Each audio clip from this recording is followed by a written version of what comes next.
Thanks for checking out this narration. Before you proceed any further, head on over to my Patreon page and support. It's the best way to support me, and you get all my videos in one convenient place. In 1960, Alexandru Sift, a well-known scientist, traveled to the forests of Hawaii Basayu, located in East Romania. The Hawaii forest had the reputation of being a hotspot for paranormal activities, the main reason for Sift's motivation. He wrote many notes about his experiences there, but many were found burnt upon his death in 1993. The notes that survived details his experiments on the forest with test subjects. In every one of his notes, he ended by saying, "Knowledge is harmful, ignorance is bliss." 10 years later, the Romanian government developed interest in the few notes that survived, so they sought to recreate his experiments. 3 men volunteered for it. They were told this was simply to see how an average person would manage to travel in a foreign territory, using only a compass and a light source. Of course, they were lies, as no sane man would volunteer if they knew what awaited them. They were also told there would be a substantial reward should they succeed. The first test subject was brought by helicopter to the west coast of the forest at midnight. He carried with him a backpack, food, water, a compass, and an old lantern with enough oil to last until morning. He was instructed to keep moving east until he hit a road, which would lead him into a cabin where a few government agents awaited him. He was also told to stop every 30 minutes to record any and all events in a sheet of paper. He arrived at a cabin at 2 a.m. He handed the sheet to the agents and was driven to a nearby city, where he was handed the reward. His sheet read the following: 12:30 a.m. I stopped at a nearby creek to rest and eat. Being in a forest at night with only an oil lantern for a source of light really managed to scare the hell out of me.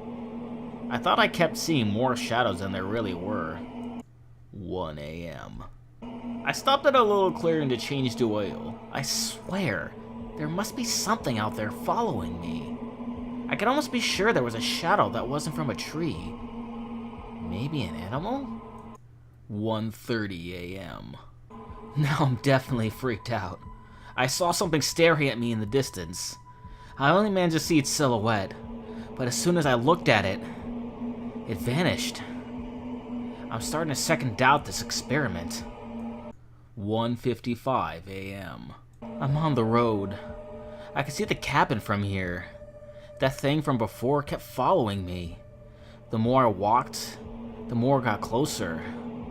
Thankfully, I haven't seen it for a while, so I figure I'll just get to the cabin without any more delays. The first subject remained alarmed for a few days afterwards, but soon returned to a calm state. The second test subject was deployed in the same spot as the previous one on the following night. He had the same exact gear, except instead of an oil lantern, he had an infrared camera. He arrived at the cabin at 5 a.m. The agents noticed he was physically and psychologically shaken. He was panting and crying in fear. His sheet read the following: 12:30 a.m. This camera really doesn't help me navigate. I even fell a few times because of it. Almost everything I see is blue and black, except for the occasional red spot of an animal or bird. 1 a.m. I don't know what the fuck you guys put out here with me, but it's not funny. I took a break to drink some water when I heard rattle coming from deep within the forest. I took my camera to see what it was, but I can be sure that it was no normal animal. It was big, but hunched over. I couldn't make out its details since it was glowing bright red.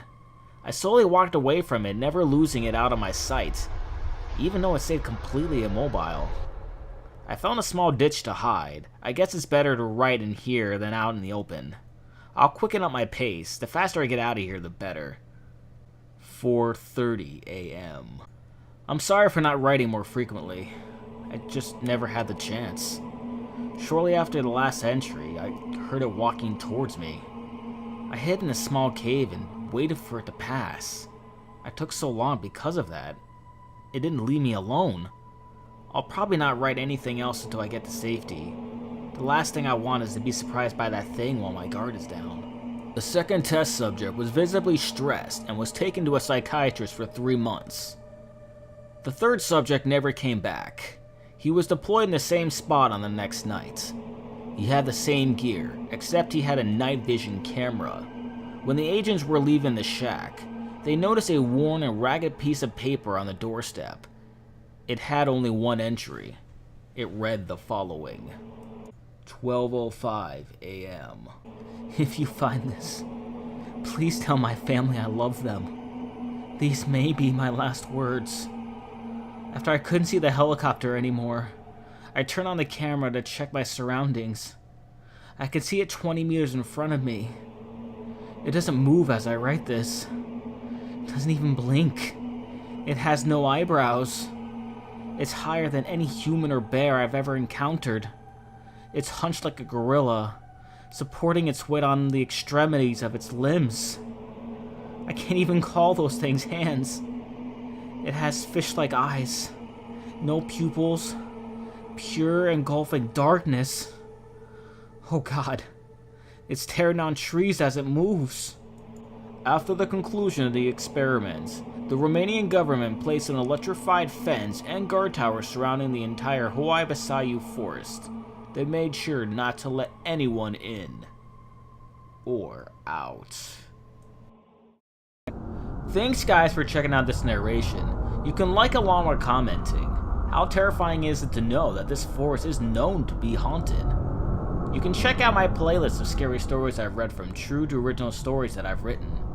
Even creepypastas like this one. If you'd like for me to read any of your stories, true or otherwise, please email me at danscares@gmail.com. Until next time, sleep tight.